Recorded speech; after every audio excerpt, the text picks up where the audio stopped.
Okay, so I've been playing drums since I was a little kid. I've always been into music. Music's sort of my main thing in life.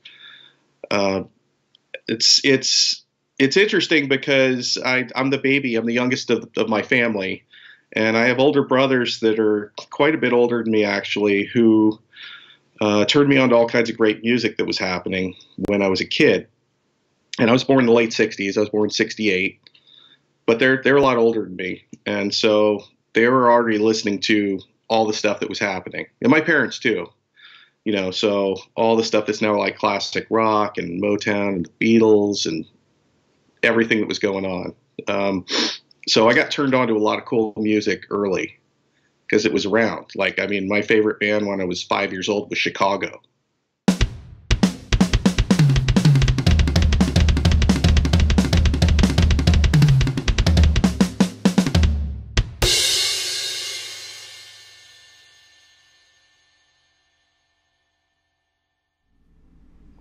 Hey everyone, welcome back to the All Music Matters in That podcast. I'm your host Brian.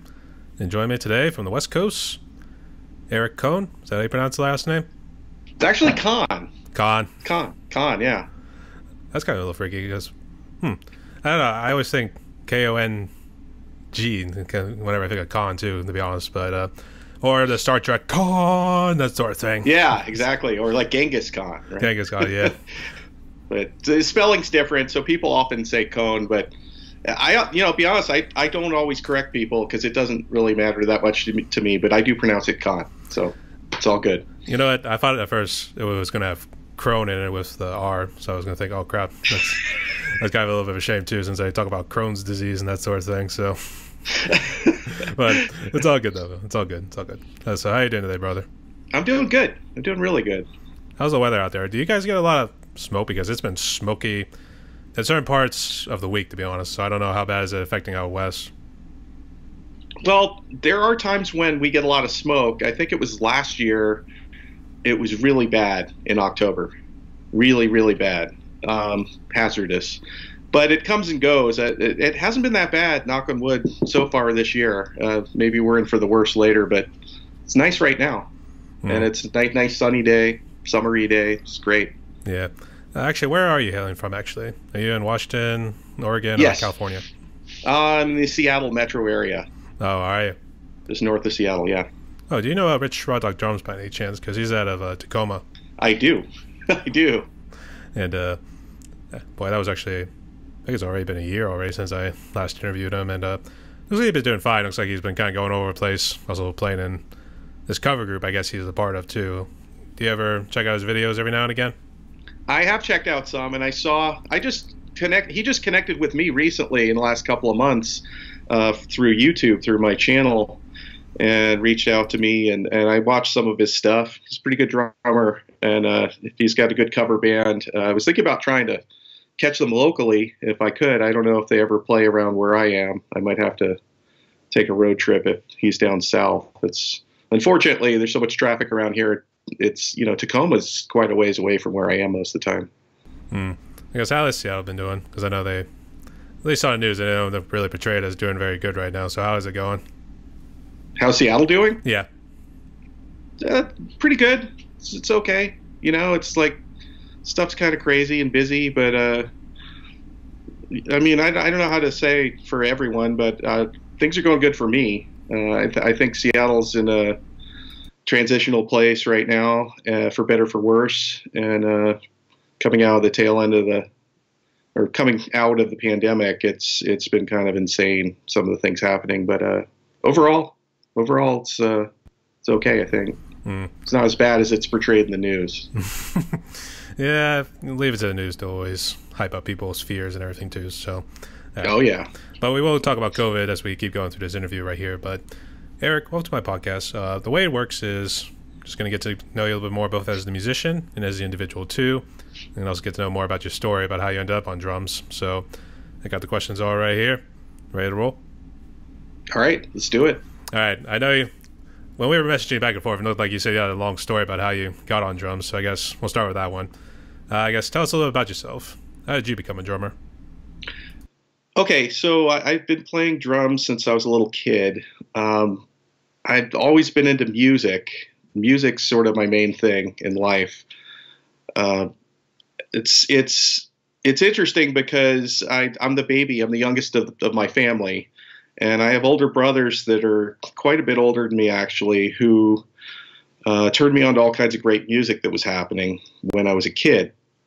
And I was born in the late '60s. I was born in '68, but they're a lot older than me, and so they were already listening to all the stuff that was happening, and my parents too. So all the stuff that's now like classic rock and Motown and the Beatles and everything that was going on.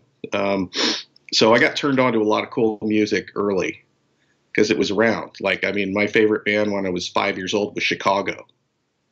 And Chicago, the original Chicago, like when it was different. They were a lot different at the beginning of their career.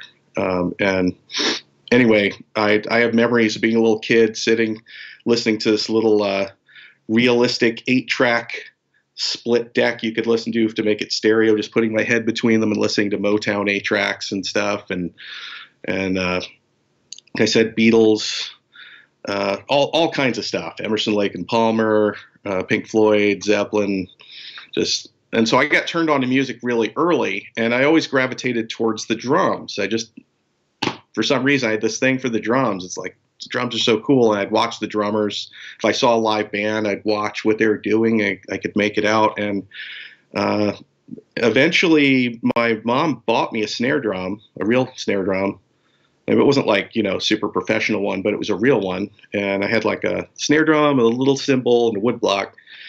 And I used to play along with records and tapes and things. And eventually when I sat down at a real drum set in a music store, I could just walk up to it and play it. Like nobody showed me, oh, well, you hit the hi-hats and you do this or anything. I just went up to it and started playing. Just basic beats.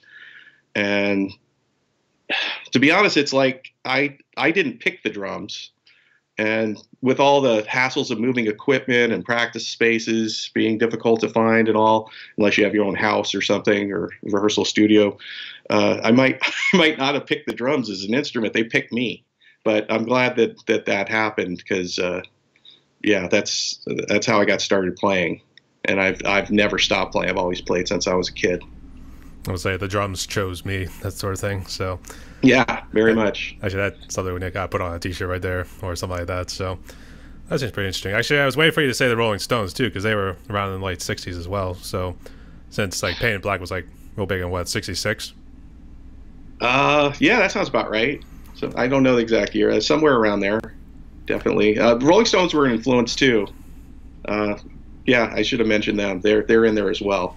I think it was on the tip of your tongue, and then it was like, nah, let's keep moving on. I don't want to keep losing track of my story, but it felt like you were kind of leaning into the Stones as well, since you mentioned about all the other groups as well.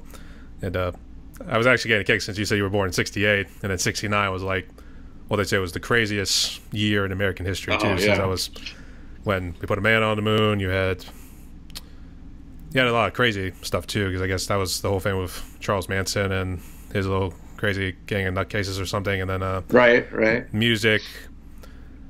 There was a lot going on. I mean, I think it's too much to really count at this point, but I mean, you were part of it too, and I'm actually envious of what my dad also had to go through too, because he was a teen when a lot of the big music would eventually come out too. Obviously, when you had Black Sabbath that came out in the '69 or '70 when they came out with their first album, the self-titled Black Sabbath, and that changed the whole trajectory of classic music afterwards.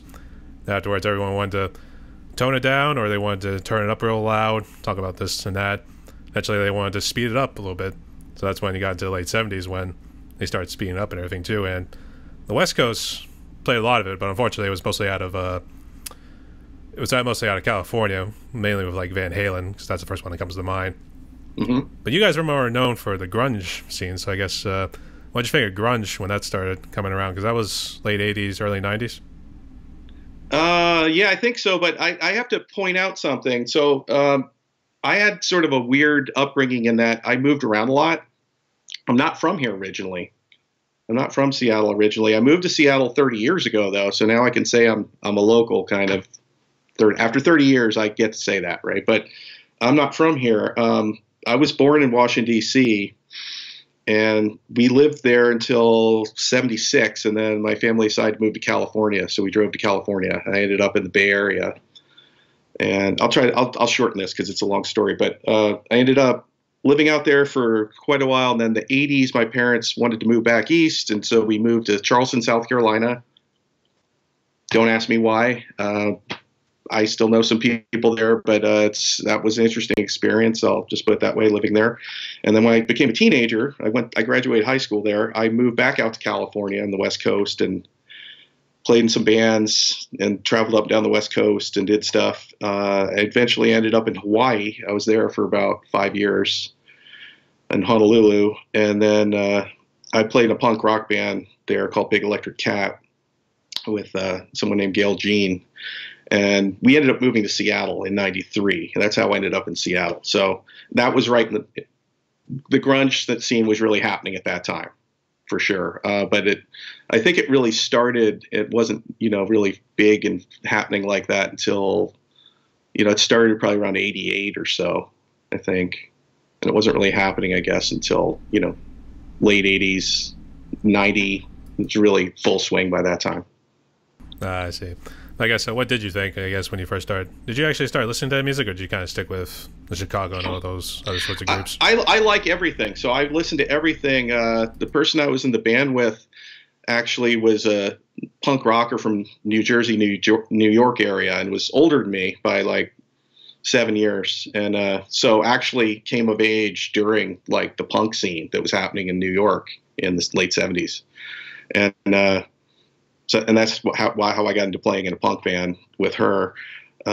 So she turned me on to bands like Mudhoney and Nirvana because she was listening to them when we were in Honolulu. That's part of how we ended up in Seattle. But she actually had that band Bleach, and it was before Nirvana was famous. And it's just funny, I'll never forget. She'd go, this band's so great. I don't know why nobody likes them. I'm trying to turn people onto them. They're so cool. And then it was not long after that Nevermind came out, and all of a sudden it just skyrocketed and they became super famous.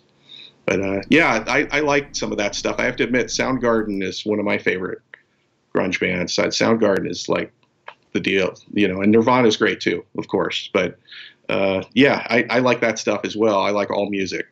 There's, it's definitely definitely cool stuff. I enjoy it. I guess it was Chris Cornell's birthday recently, so may he rest in peace too, along with Chester Bennington, because those two are real good friends. And Soundgarden, I think it was more of the Super Unknown. I think I know that album more than like some of the other music as well, because I think one, it had Spoon Man on it. It also had Black Hole Sun. And the song I actually really loved was My Wave, even though the drums on it in certain parts, but then even like near the end, it's like completely insane. And I'm thinking like, I'm losing count. I'm all over the place. I don't even know what I'm doing at this point. So I know what you mean. Yeah, that starts off. It's in 5, right? It's like do. It's something like that. Yeah, I think I don't know if it was always in 5, and then he was just improvising, doing nice little fills here that just really fit with the song or something like that. I'm just trying to remember. Like maybe I'm wrong about that, how it starts, but I know it goes into weird. It's hard to count in place. I've thought about doing a cover of that one. It's funny that you mentioned that. And then there's the parts where it's really hard actually to keep up with what's going on, and playing those accurately would be very challenging. But I love that song too. Yeah, I think I did see someone do it on drum cover and did actually play pretty damn good. So, oh yeah. So unfortunately, we're way behind, to be honest. So I'll have to catch up. So that's pretty cool. And I was trying to remember what else. Jumped in between Honolulu. You said that's where you started getting into punk rock? Was in Honolulu? That's weird. Huh? Like I've had just such a weird experience with music and learning things kind of late or backwards. But yeah, I got into punk rock when I was there, and it was sort of on a. How did that happen? I had a job at the time. I was driving for a company that did touch-up paint on cars, and so. I don't want to go into that too much, but I drive around and we get these gigs where I could like touch up paint on like a Porsche or something and mix the colors on site in this van. And it's very interesting, but I needed a band to play in, and I was going to this rehearsal studio I knew that was in Aiea, And I just found on the board, it just said there was this band looking for a drummer, and I went and auditioned. And as soon as I auditioned, it was full on. It was like, yeah, you're our drummer. And I'm like, I've never played in a punk band before, but I think I could do this. And it's the only group I've ever played in where sometimes it was appropriate to literally play as hard as you could, just literally as hard as you could and as fast and as loud as you could, which, I'll be honest, like I don't like totally playing like that now, but I was in my 20s then, and that was a different experience that I had never had before, and I enjoyed it. It was fun to do. Was this like your stereotypical sort of punk groups? They got the mohawks, they dress up all in their ripped up little jackets and everything, and maybe messed up blue jeans as well. Well, maybe not to that level, but yeah, having jeans jacket that's got anarchy thing on the back and lots of buttons and different kinds of makeup and manic panic in the hair and that kind of stuff. Yeah, it was. Yeah, because the image of that and just doing whatever you want is a big part of that whole scene. It's in a lot of ways more political, and it's more about I'm just going to express myself and be this way now and just screw what anyone thinks than a lot of styles of music. So it is about the music too, but it's more about that kind of a thing and an attitude, and it's about community too, interestingly enough. So yeah. I would say it was this kind of influenced by like the Sex Pistols and those sort of British punk groups before it swung over to the States and everybody else kind of started imitating what they were doing. What's that? This group you were a part of, this punk group, was it influenced by like the Sex Pistols and like some of those other British punk groups? Yeah, to some degree. Several people in the band had different backgrounds, so they brought others. We did covers of things and had originals, and it definitely was influenced by bands like the Sex Pistols, but trying to think of some of the other influences, maybe like the Buzzcocks and Germs or X-Ray Specs, or I don't know. Like, there's a few different things. It's not super hardcore, but it's a combination of influences. Put it that way. And other people in the band, like I didn't have a punk background, so like I brought all my experience before that into the group and had that kind of a thing happening too. So, and some other people in the band, the guitarist we had for a while, he was sort of more into heavy metal than punk, and that kind of thing. So it was interesting. Yeah, you got a nice little blend together, then that seems to at least influence in a way. And I think for even like groups when they first like start off, you want to kind of bring that together and see like how you can merge those all together to make a killer sound too. And I think that's how it always went with like bands that want like speed it up per se, or maybe infuse like the heavy metal with the punk elements and kind of form those two together. And that's how it led to like, I don't know what you would call like the genre in particular, like punk metal or something like that, or whatever you want to call it, because but it at least is innovative in a way, so that was pretty cool too. Even though you guys were just doing covers as a group, I guess. Who were you covering? Well, we didn't just do covers; we had some originals too. Did you? But the covers we did could have been like the Dead Boys, or Iggy and the Stooges, or Bowie, Nirvana. We did, I think we did a Mudhoney song. I think we did "Touch Me, I'm Sick." I can't remember. This is a while back. But we did some other ones. We did like the guitarist that was in the band. His name's Polly. He wanted to do extreme, so we did some of that. Or we did what else? We did some Zeppelin and Hendrix, which was interesting. Punk band doing like "Fire" by Hendrix, or "Whole Lot of Love" or something. That it was a combination of different covers. But I have an interesting story about some of the stuff that we did. There was a station there called Radio Free Hawaii. Really cool station that most stations either have like a set format, or if it's college station, you could have a DJ or community station. They just go, well, I'm just going to play this stuff, and here's this band, and it could be anything. But this station was about, they called it Radio Democracy. And so the way it was set up is they'd play stuff, and then they'd have lists, and they'd put out ballots around town, and you could go vote for stuff, and you could go, this is my favorite song, and they'd tally up ballots. But not only that, you could also vote against music. And so what they do is they'd have these lists, and then you'd get this wild combination of stuff when they play. It'd be like Jimi Hendrix doing the Star Spangled Banner, and then it'd be like The Cure, and then it'd be like Bob Marley, and then it'd be like Beethoven, and then it'd be like Brian Eno, and then it'd be like all over the place. And they did this thing too where they'd sledgehammer songs. So if it was some song that everybody said they hated, I'm not saying this is great, but it was kind of amusing, they'd say, all right, we're going to sledgehammer this song and we'll never play it again on this station. It was just all for fun, right? But it'd be like, I don't know who they did that with. Maybe it was a Madonna song or something. Nothing against Madonna, but at the time she got all those votes against the song or something. Anyway, they did live shows, and one of the ones that we did is at a place called Pink's Garage. We got to open up for Bikini Kill when they came to town. And I let the drummer use my drum set, which was interesting because I don't think they played any gigs. They were teenagers. That might have been one of their first professional gigs. I'm not sure. But the drummer did this thing when we did the sound check where I had my drum set up and I'm letting them use as a favor just for convenience. And she comes up and she goes, okay, don't change anything around. Leave it the way I have it set up, okay? Because, I have it set up that way, which was really amusing. It's like, and if there's a movie called The Punk Singer that has the lead singer from Bikini Kill, and my bass drum is in the movie. So, because it has footage from that gig. Oh, wow. Dude, that's pretty interesting. It's kind of, my bass drum's famous. So. Oh, wow. Which is partially famous, though. They didn't get the face in it, though. I was thinking, did you actually play anything with Dead Kennedys? Covers? Covers from Dead Kennedys, yeah. Yeah. Yeah, we did Halloween. Oh, you didn't do a Holiday in Cambodia? Oh, I think we did Holiday in Cambodia, actually. And we did California Uber Alles. So, yes, we did. We did some. It's been a long time, so it's hard for me to remember. This was like 1991. Oh, really? I'm trying to remember. But I played in lots of different bands. Like, we're focusing.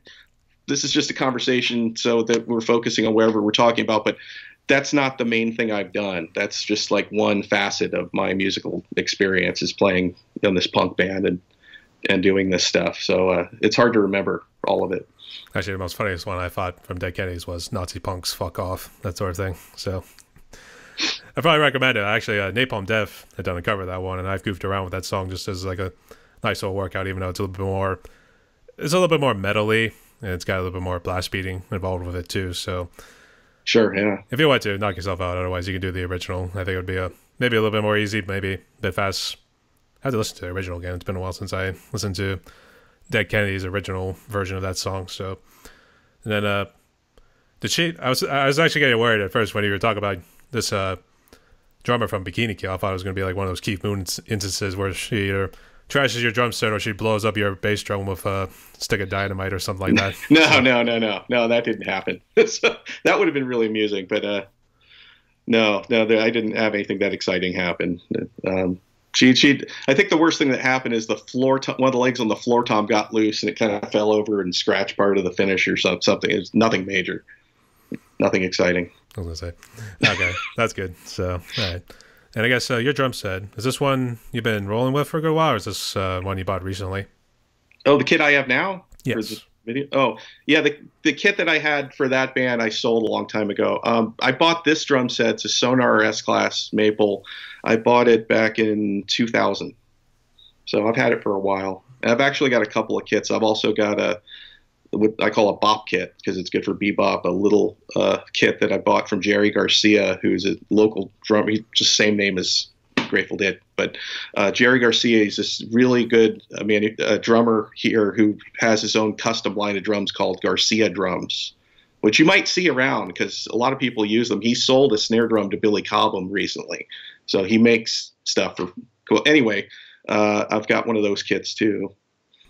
I guess I'll walk us through how many toms have you got, what length is the snare, and then what kind of brand are your cymbals, and if you want to talk about your bass drum too, go ahead. Sure. The main kit I use is Sonar.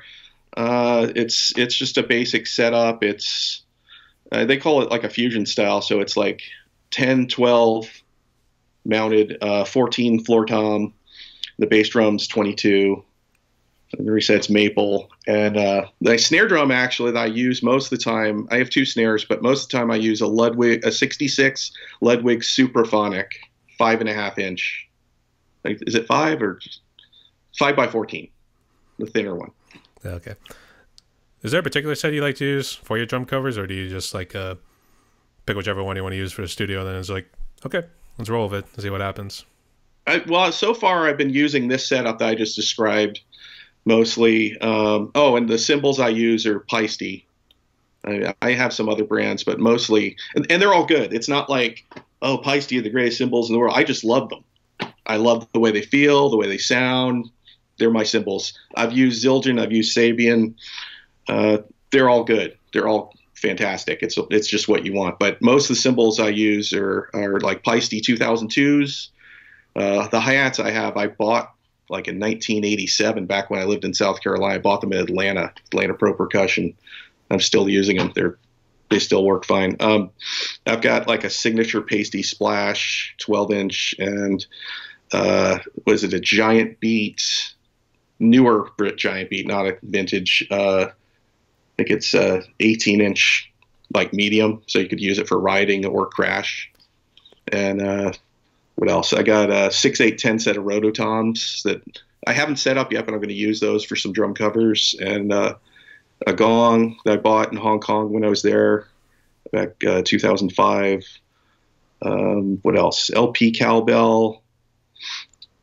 Gotta have the cowbell. Yeah. It comes in handy for sure. And what were you doing in Hong Kong to make you buy the big gong? One of my brothers is married to somebody. He lives in the Bay Area. He's married to somebody who's from there. And so when they got married, they had a civil ceremony in San Francisco, and then they had their full-on thing. And they do these giant weddings over there. They had their full-on ceremony in Hong Kong and invited me and my wife to go. So when we were there, I wanted to check out a bunch of stuff. I thought, while I'm here, I wonder if I could buy a gong. And somebody at the hotel said, yeah, go up this street and go to this one place. And I literally picked this gong out of a pile of probably 100 of them stacked up like in some newspapers. And I found this one. I was hitting it. It's like, this is the one. It has the overtones. It's really cool. That's very cool. I was going to say, do you use it a whole lot, or do you just only use it when the music calls for it? I don't. It's a gong, so it's not. I mean, you can't use it all the time. It'd be overkill. I did one drum cover that has the gong in it so far. I did "What Is and What Should Never Be" by Zeppelin, and kind of in the middle of the song, it's got that little breakdown where Bonham's hitting the gong a couple of times. So I've thought about doing drum covers that have gongs in them, and there's a list I have, and I haven't done it, but there's quite a few songs that have gongs. Usually it's just in one spot, like the beginning or the end. But there's like Jungle Boogie by Cool and the Gang. There's Bohemian Rhapsody has a gong at the very end. But you can't do that one because that one will get pulled. Like you can't do a cover of that one, I don't think. No, they would take it down off of YouTube. Yeah, so I'm not gonna try that. That's another topic, right? Like I have had a couple things blocked. I wanted to do some AC/DC covers just because they're fun. It's really easy to play. Yeah. And I tried posting one, and it's like, it's not a strike, but it's blocked. You can't show it anywhere. And it's a really good cover of Shoot to Thrill, but what are you gonna do? You know, it's just the way it is. You know, I had one that was really stupid because when I do some of my drum covers, I do like one for like the entire album, like one drum cover of each song per se. Yeah. And I bring it all together into one compilation. I did one here. It was Silverstein's When Broken Is Easily Fixed. And I went through the whole album. I did each individual song, brought up each individual drum cover. Uh-huh. And when I put it all together in a compilation, they blocked that video. Oh. So wow. Frustrating. It made literally no sense because all the other ones before, they obviously got the copyright sort of logo to it. It was like the owner allows it to be put on YouTube. So why are you blocking this compilation one that has like just all the same songs you said was okay? Right. So Yeah, weird. I don't know. It was the most stupidest thing ever. And now I think it threw me off, to be honest. So I'm at least trying to get back to it. But I got at least some drum covers and at least some other ideas for this upcoming week. So stay tuned for that one. Cool. Look forward to seeing stuff. What brand are your drumsticks? I've gone through a lot of different brands. I've used all the major ones in the past, like ProMark and Regal Tip and, Vader. And they even had some Zildjian drumsticks. I don't know if they still have those. I've used those. Ludwig drumsticks way back. The ones I use now are Vic Firth, Benny Greb. And the reason I use those isn't, to be honest, it's not so much because they're Benny Greb model. I don't know that much about that drummer. He's really good. But it's because they have green writing. I like the color green. No, it's not that. It's because the size of the drumstick. It's green like money, that sort of thing. So, well, green's my favorite color, but no, it's mostly because the size of the drumstick's sort of in between a 5A and a 5B, and it has a more tapered shoulder, and the bead is sort of. It's just the feel of them and the way they work for cymbal work, or just a lot of different styles of music. Is really good. And I was using Ayotte brand drumsticks for a long time. I was using these jazz maple sticks, which are a little lightweight and easier to break, but I love the sound and feel of them. And something happened. I couldn't get them anymore. Although I just was Googling it, and I think they started making them again in some other part of Canada. But they were in Vancouver, BC, but I think they're in Montreal now. Anyway, that's the sticks I use almost exclusively. And it could be for trap set or the other thing that I'm involved with a lot of is playing in this bateria, Brazilian stuff. So I'm very focused on playing that these days. And they work for that too. I play caixa, which is like Brazilian snare drum. I don't know if you're familiar with bateria stuff. Oh, yeah. So like it's traditional samba music. And so a caixa, I didn't even know about this until I started looking into this one group a friend of mine played with, and so a caixa is like a Brazilian snare drum, which looks like a normal snare drum, but usually it's 12 inches, and instead of having snares on the bottom, most of the time it's got snares on the top, the batter head that you hit on, which is and they're round wound guitar strings for the snare, which is pretty wacky. I mean, I broke one once. I made a joke. I'm like, look, I finally broke a string, because drummers don't break strings, but guitarists do. Anyway, I play this snare, or it's called a caixa. Oh, the other thing about it that's unique is, most snares you have two independent heads that you tighten the lugs on. This one, it's got these rods where you tighten it, and it tightens both the top and bottom head at the same time, which is interesting. It makes it easier to tune, but it also makes it harder to adjust one of the heads because you adjust both at the same time. That's kind of freaky. I've actually never heard of that too. So it's interesting what you learn from these sort of interviews too. So that could be interesting too. People let us know in the comments if you ever heard about this stuff too. So whenever they see this. But I will go ahead and spoil this much. But these are drumsticks I'm actually getting ready to play with next. Oh, Collision. I've never seen those. This is actually out of the UK, and I was trying to see if I can get an endorsement deal from them, but hasn't really worked yet, so I'm still working on that. I'm actually going to do a video on this and post it on Monday, so that's much I will spoil for you, so you're at least got the first look at what new drumsticks I'm playing with. Are those maple or hickory? They look like they're maple from here, but I don't know how I can tell.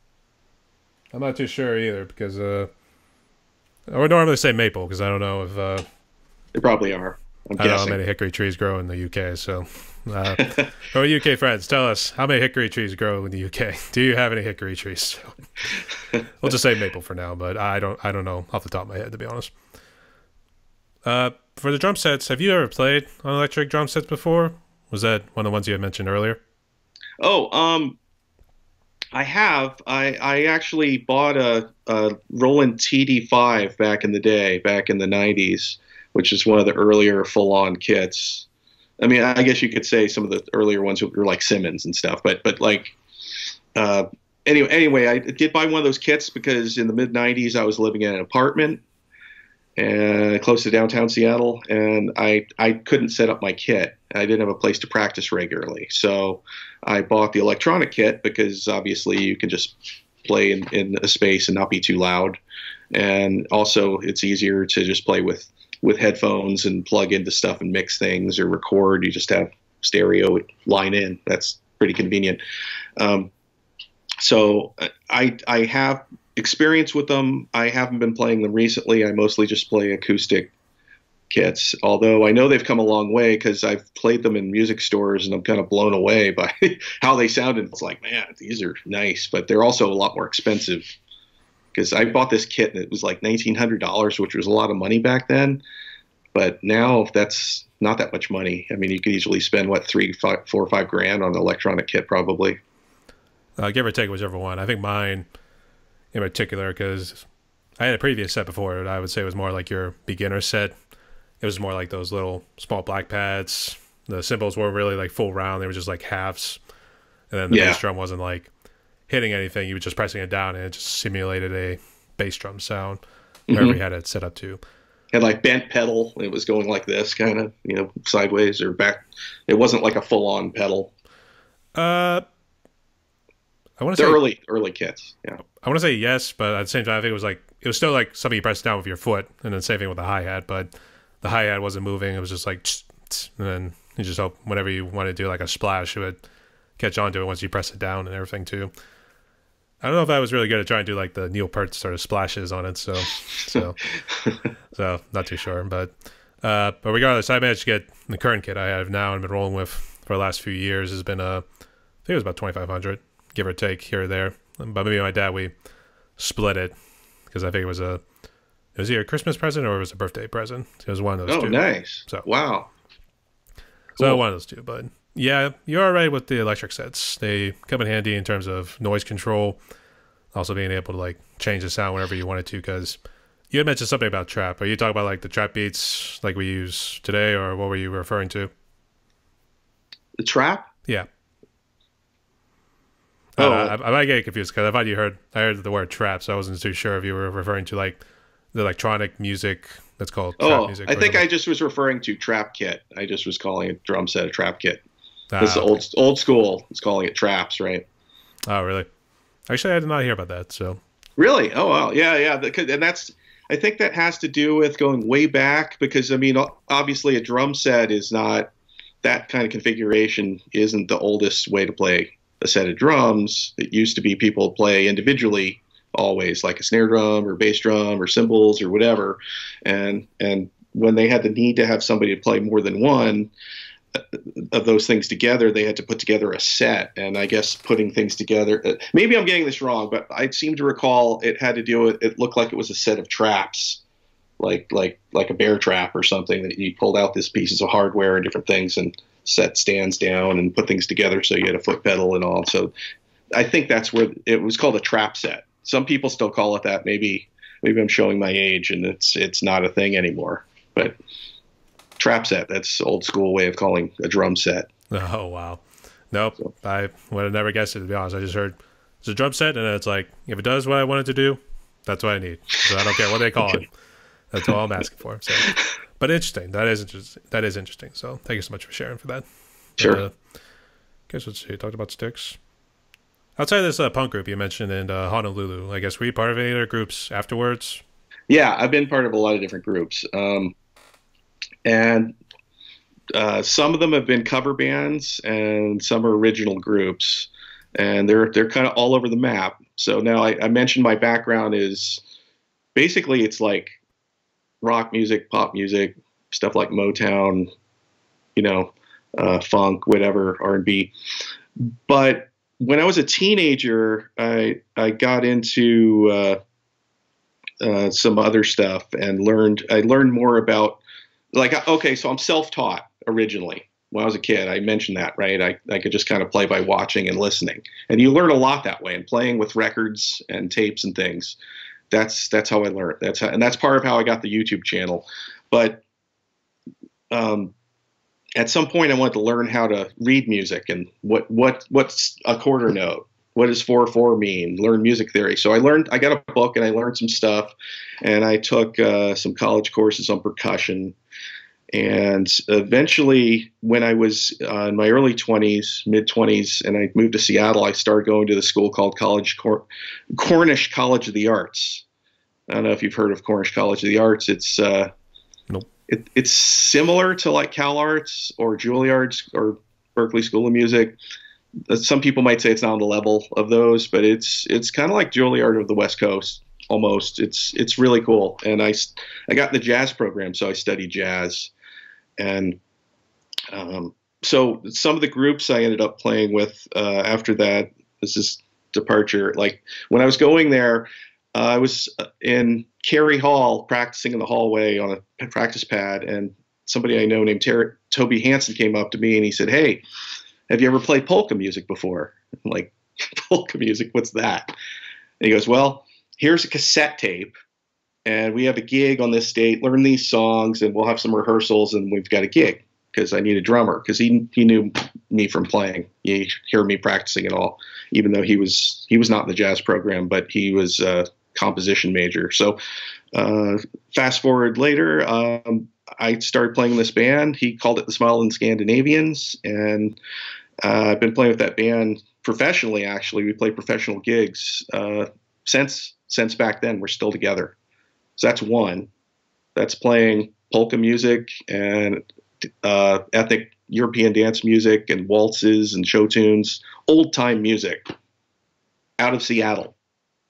And I hooked up with this group going to Cornish College of the Arts towards the tail end of the grunge phase. You can't make this stuff. There was another band I played with called Degenerate Art Ensemble. They're still doing some things. They play this really outside avant-garde sounding music, like kind of compare it to. They had an album where they did the music score. They made a score for the movie Metropolis, and it's very avant-garde, weird music. And in that group I played percussion and drums, and I played toy piano on this one album called Rinko that's out there. If you look it up, it's on Unit Circle Records. That's another group I played with. I played in a Rush tribute band a few years ago called 2112, a tribute to Rush.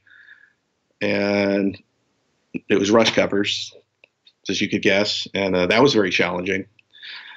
What else? I played with a band called Lion of Judah with this guy named Cannon. And that was roots reggae. I mean, real deal, not just like, hey, let's play reggae music. Like this guy was from the West Indies, so it's like real full-on roots reggae. I did that. That was really hard because one of the things I found when I played with him, he was the bass player and the lead singer. And we'd play these gigs, and, you know, you play reggae, and it's like really laid back sounding, right? It's like, and you think it's really laid back. But when I play with him, we'd be sitting there, and he'd turn around and sing. He'd go, "Come on!" And he'd be playing and pumping. He'd go, "Come on!" And then at the end of the gig, he'd go, "Yeah, you thought it was all laid back and all. It's a lot harder than you thought, isn't it?" And I'm like, "Yeah, it's like running a marathon." I'm like sitting there, like trying to keep up and keep it as tight as I can, get the hi-hat. Anyway, that playing different styles of music, I found might have a stereotype about what it is, but then when you get in and do it, it's a lot harder and more interesting, and sometimes cooler than you think. So that's another one. There's been a lot of different one-off situations where I've gotten the call to do a recording for somebody or sit in and play a gig, and all different styles. It could be like that style, or it could be rock band, or punk stuff, or reggae, or polka. But let's see what else. The thing I mentioned, the Brazilian stuff, because that's mostly what I've been working on recently, is playing in this bateria called Vamos Lá. And Vamos Lá is Portuguese for let's go.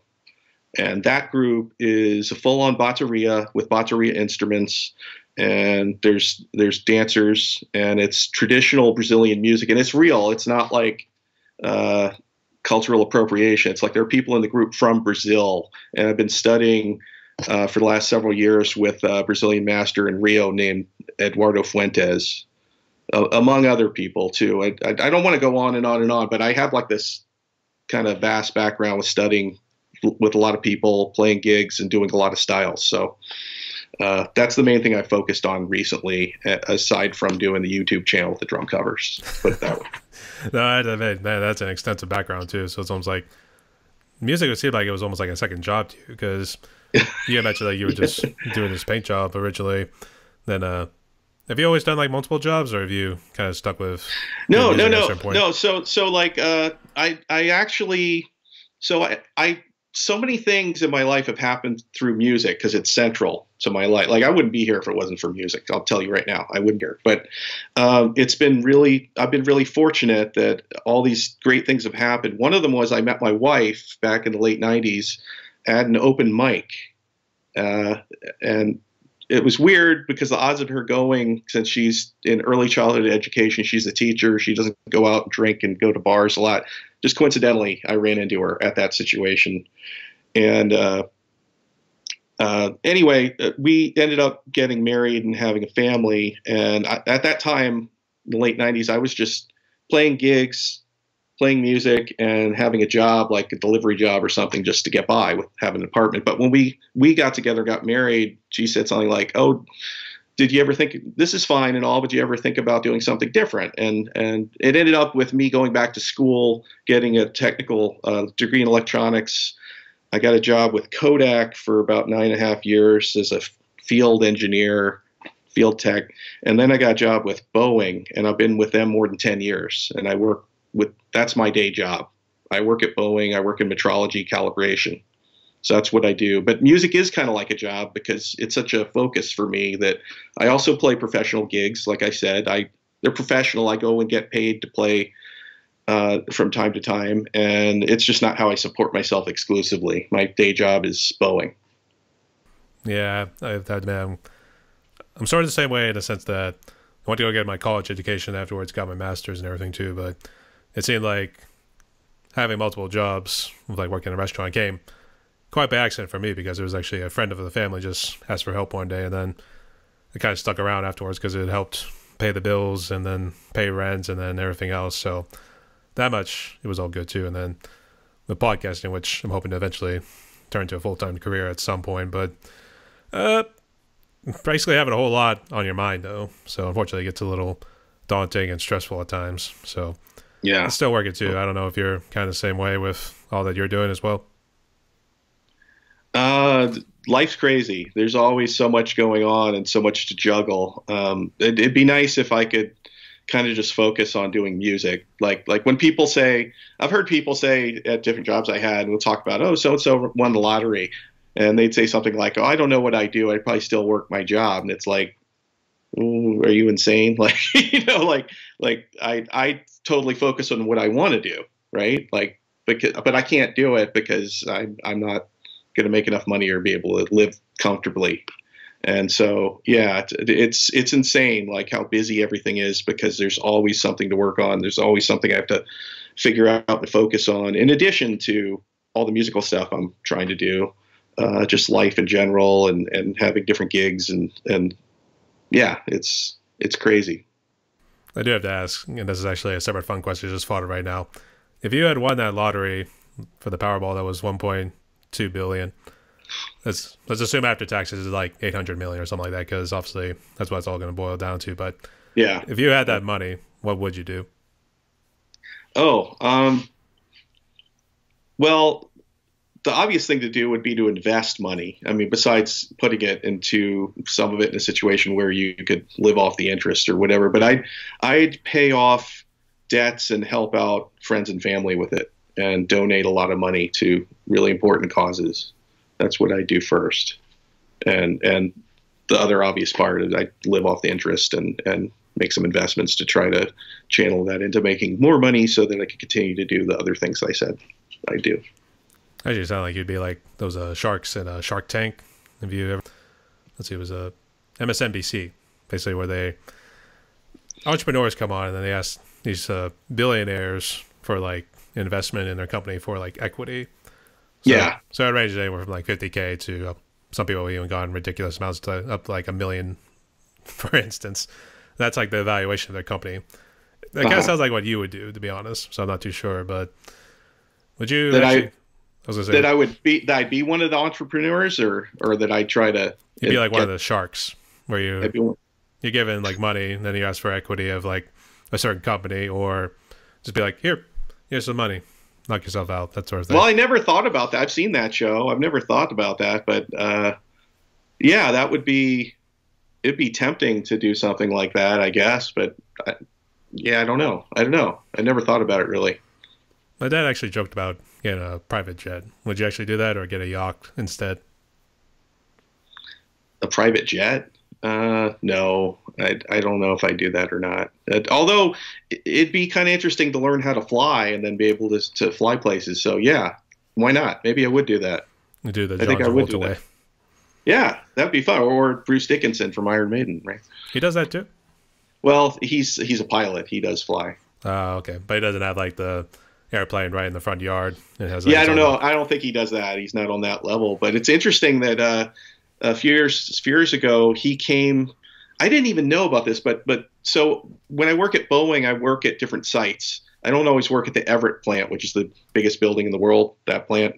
I do work there, but I work down more towards Boeing Field, basically South Seattle area. And I saw in the Boeing News, there's a Boeing News thing internally, that Iron Maiden, Bruce Dickinson flew their 747 that's all decked out with their logo and everything, and landed it at Payne Field in Everett, and then went and met with like an executive or some top person at Boeing who's also named Bruce Dickinson, just because why not? Of course you'd do that, right? And I could have gone there and seen that, but I didn't know about it. So I saw about it in the news. But I thought that was interesting that, they're on world tour and flying through, and it's like, well, let's fly and land here and go to Boeing.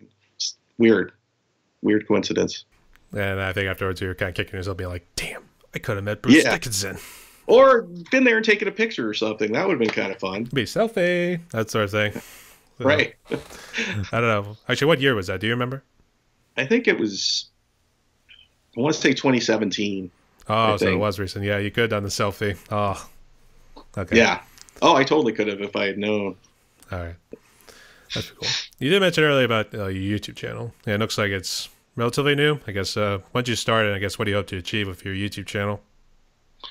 I started it last year, towards the end of last year.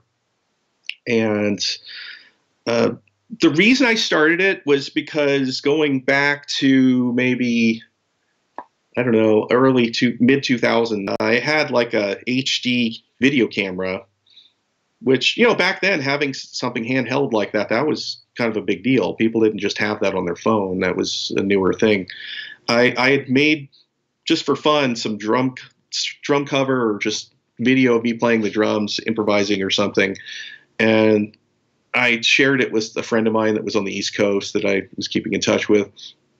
And I saw that there were some people who posted things on YouTube. Very, very little of this was happening. But there were a couple things. It was kind of not all that great looking. But so anyway, this last year, for some reason, I was just kind of digging around. And I thought, I wonder if people still do that. And they post like covers of themselves playing drums or something like that. And then, little did I know, it's this whole thing called doing drum covers. And you could have, oh, this guy just posted something and he's got like 2 people that saw it and 1 subscriber and it's just for fun, or he's new. Or, oh, here's this person who has 3 million subscribers and they totally make a living off of being an influencer and all these, like I didn't know. I know it sounds ignorant. You're probably laughing to yourself, but it's like I didn't know.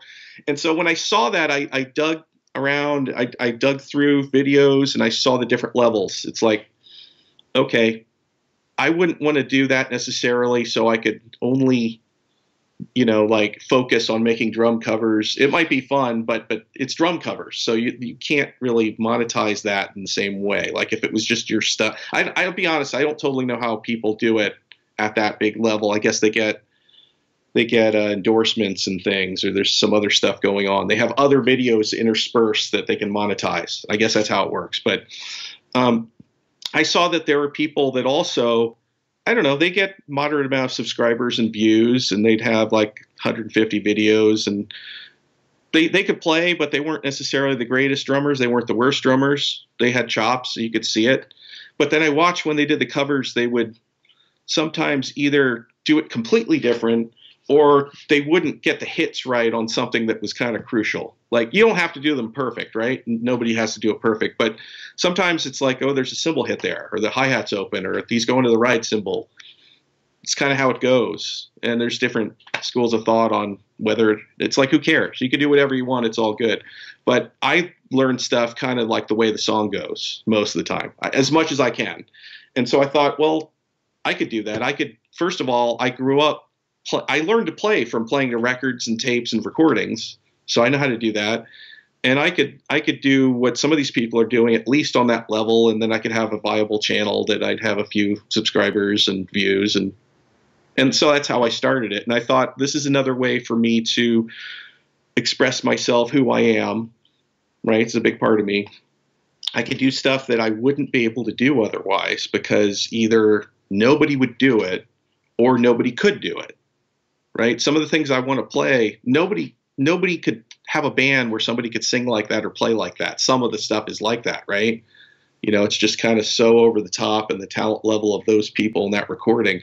So here's a place where I can go through this material and do these things. And then I thought having the channel is another way of connecting with community, because you mentioned Rich Raw Dog Drums, right? Like he reached out to me, and he was making a video of different people, and he put me on there, and I had people subscribing to my channel all of a sudden. I was like, wow, why is this happening all of a sudden? It's because he did that. That's totally like, that guy's cool as hell. Like, that's a community thing. And, or like you asked me to do the podcast, like this happened also from the thing. So, music is not just about me by myself. I'm into this thing individually. It's about connecting with people, and it's about community. And that's what I hope to achieve with my channel too. And that's really important.